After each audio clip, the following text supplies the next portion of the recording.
Customer service, done right, can be your company's single biggest competitive advantage.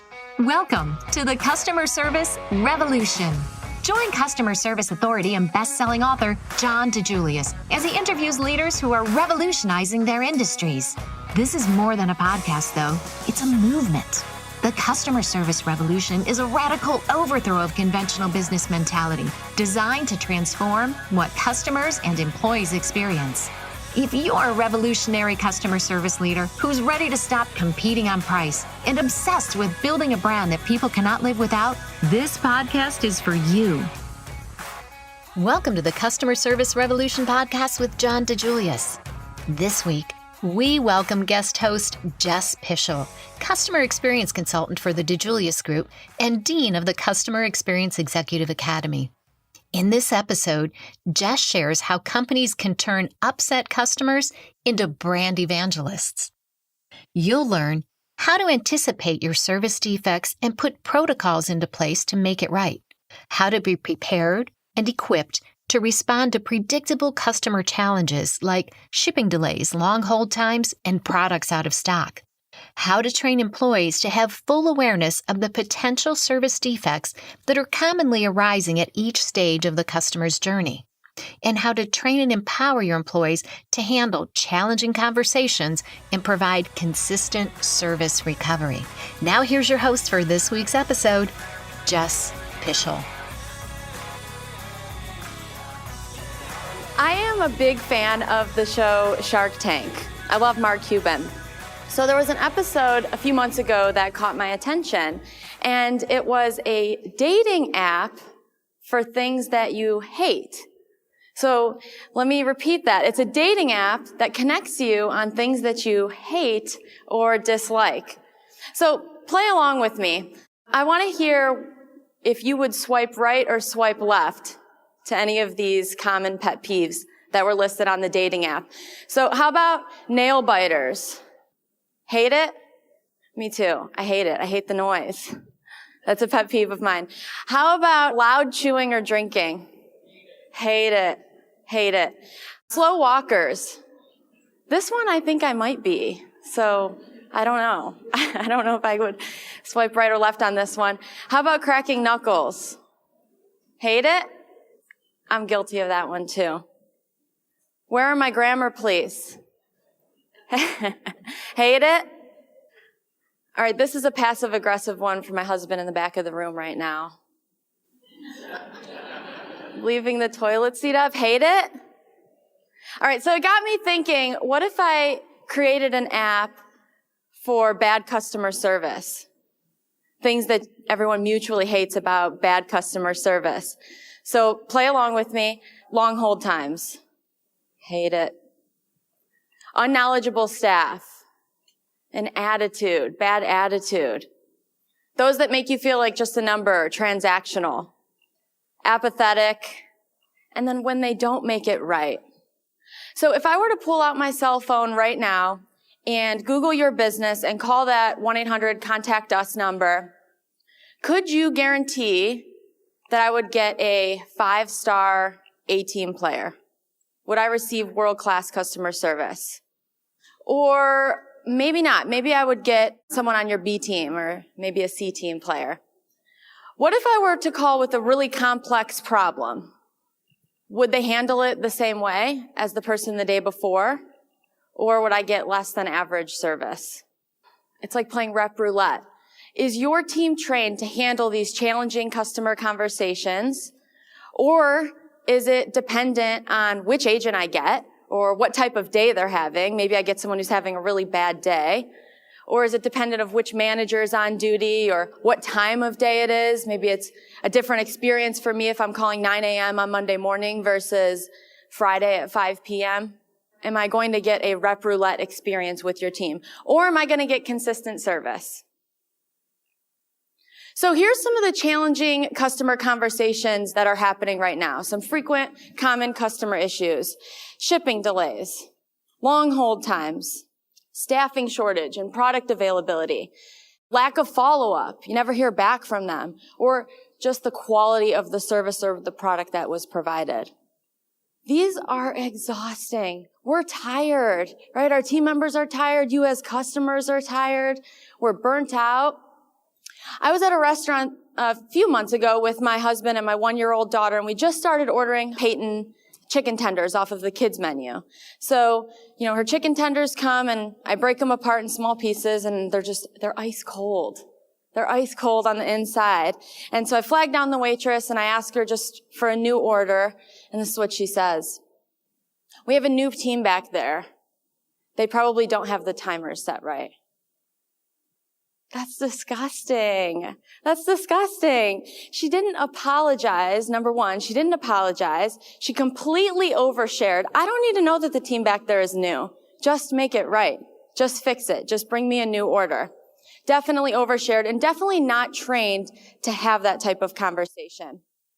But I will say that customer demands are high right now. We live in the world of Amazon, right? People expect that 2-day delivery, immediate. Are you feeling the pressure of those high customer demands right now? All of our employees have to have full awareness of the potential defects that can happen or those challenging conversations that can occur at any stage of the customer journey so that they're trained to make it right. This was a study done by Salesforce. So they said 68% of customers expect empathy. That's the expectation, but the reality is that only 37% are receiving it. So I work with Tartar Farm and Ranch Equipment. I'm sure you've seen them around at the bar, probably. So we created a big push for empathy, right? It's not that when you're apologizing, you're admitting fault, but you're just apologizing that happened to the customer. The GATE method is an acronym for one of the things we do best, and that's manufacture gates. It's how my great-grandfather started this company in 1945, and the acronym fits perfectly. It stands for Gather All Information, Assess the Situation, Thank and Empathize, and then Explain the Solution.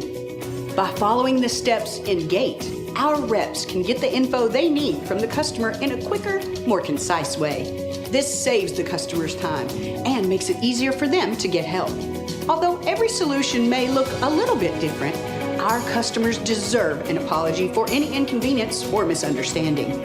This strategy has already done wonders. It's helped our reps increase their confidence when they pick up the phone. The Tartar team is also using this strategy on multiple platforms through chat, text, and even FaceTime. Like this, and then turn, right? Okay. And then you may want to take those needle nose pliers again and just tighten it even more. And this GATE method applies internally as well. This is making a difference in the way we communicate with each other and, of course, our customers.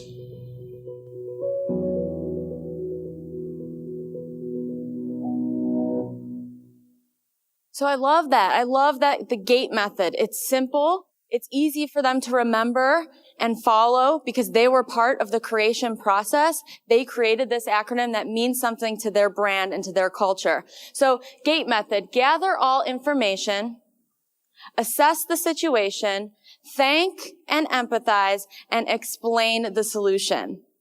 So they took it one step further and defined what each of those 4 categories mean to them. So this is the training tool that they use, and it's called Behind the Gate. I love that. So gather all information. So regardless of the challenging customer situation that they have in front of them, they have to gather all the information. They have to collect the receipts. They have to collect pictures. They have to really understand what they're working with. So then next piece is to assess. Not all problems are created equal. So a minor inconvenience to one customer may be a major inconvenience to another. So there's a level of severity that comes into play here, and that's why they have it categorized as the yellow, orange, and red. Next one is thank and empathize. This one is a non-negotiable. You have to thank them for the feedback and empathize with them. And then finally, explain the solution. And this allows the team members to get creative of what that solution will look like because not all problems are created equal. So their team members have to have the flexibility and the empowerment to explain the solution that they came up with and to make it right. So what is not your fault, but it's your problem? What does that look like in your world? What's not your fault, but is your problem. It's not the customer service agent's fault that there's shipping delays or that there's product availability issues or supply chain issues. But when that angry customer calls or that frustrated customer calls, it's their team's problem now. They have to solve it. So giving them tools to do that is important. This chart, I love this chart because it really shows that even when we make a mistake, whether it is our fault or not, or is our problem or not, when we make a mistake, it's about how we act at that point and how we recover. We have the opportunity to actually gain more customer loyalty in the long term than if we had never made that mistake at all. Now, I'm not saying go out there and make mistakes just so you can recover, but it does give us a sense of hope that when we do drop the ball, when we do have a challenging situation, that we can make it right. And we can also develop a more loyal customer in the long term. Are you still guessing at ways to improve your customer satisfaction scores? Or how to hire and keep the best talent? Stop guessing and become knowledgeable. Join the Customer Experience Executive Academy and learn what the world-class companies already know. At the Customer Experience Executive Academy, you'll learn the methodology applied by world-class companies to create consistent, memorable moments that lead to happy customers and happy employees. Visit cxea.org or contact Claudia at DiJuliusGroup.com for more information on how to enroll. So how do your teams recover? Do you have a training process or a tool in place so that they're all acting the same way? So they're not playing rep roulette when I have a customer calling, so that you have a consistent experience. So this is the Alpenhaus method, the heroic model. Their acronym here is hear, empathize and apologize, restate, own it, innovate, and then confirm and thank. So when they created this, they wanted each of their team members to feel like they were the hero in that moment.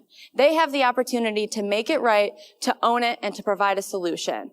So they are the heroes. When we drop the ball or when something happens, they have the opportunity to make it right. All right, so the next example is Image First. I love this one too. Our team from Image First is over here in the front. They're at least. Apologize, thank them for the feedback, listen, empathy, assess, solve, and then thank them again. Simple, easy to remember, easy to follow. And you can see the theme in the ones that I've shown so far, empathy and thanking. So what does that look like in your world? This is an example from Colton RV. Leap to. So when we're unable to live up to our service standards, we leap to action. And this is listen, empathize, apologize, and clarify, followed by providing those next steps, thanking, and owning it. And so they didn't just stop here, though. They didn't just create this acronym and push it out to their people and cross their fingers and hope it works and hope everyone's interpretation of Leap 2 is the same, and now we're providing consistent service. They took it a step further, and they developed a training plan that really breaks down what each of those mean. What does it look like? What does leaping to action look like?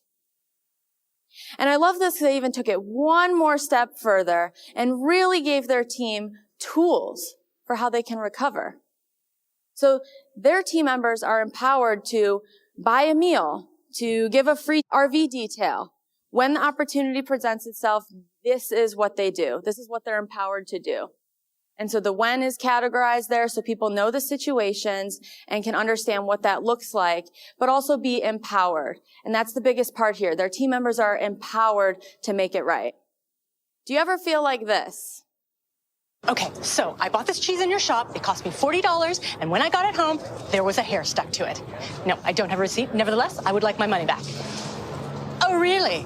Oh, really? You don't take cheese back, do you? Okay, well, I'll tell you what I'm going to do then. I'll tell you what I'm going to do. What am I going to do? I am going to go online, and I am going to write your unsanitary cheese shop a scathing review on Yelp.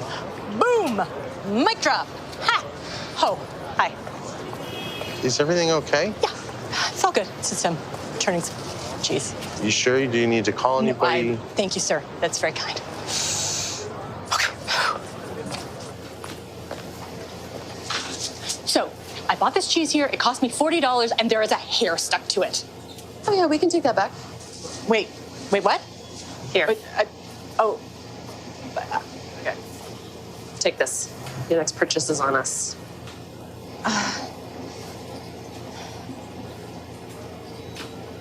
Did you want to fight? Yes, please. I would like to have a little bit of a fight. Sure. Yeah. Where's your receipt? I don't have a I receipt. can't take it back without a receipt. Oh, yeah? Well, the name of the store is stamped on the cheese, okay? How do I know you didn't just beat up somebody and steal it? Who does that? You might. Really? Yeah, you look like the kind who might. I am going to go on Yelp, and I am going to give this place a scathing review. Scathing. I'm going to blow up the internet. I'm going to break it. Oh my God, you scared me so much. Please Yeah. take our money.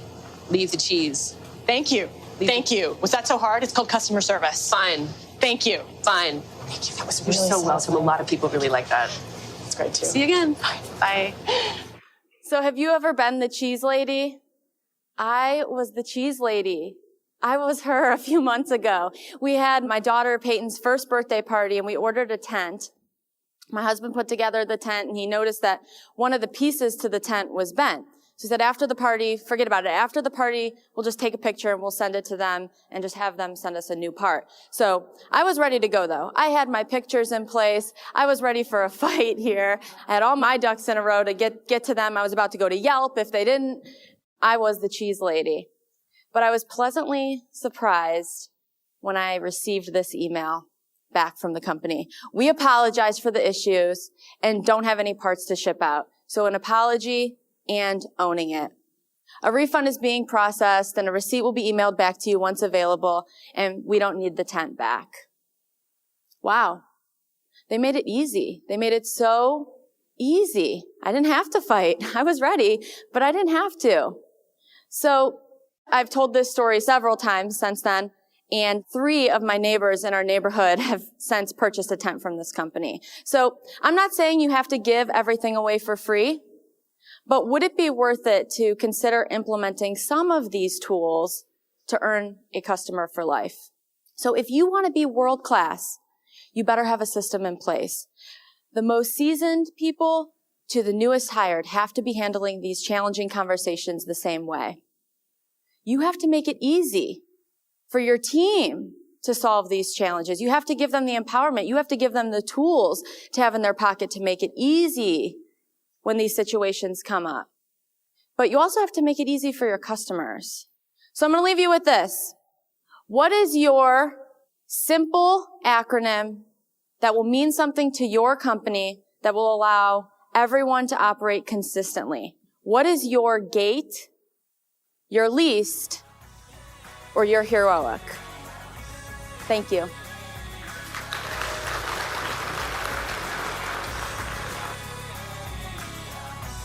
Thanks for listening to the Customer Service Revolution podcast with John DiJulius.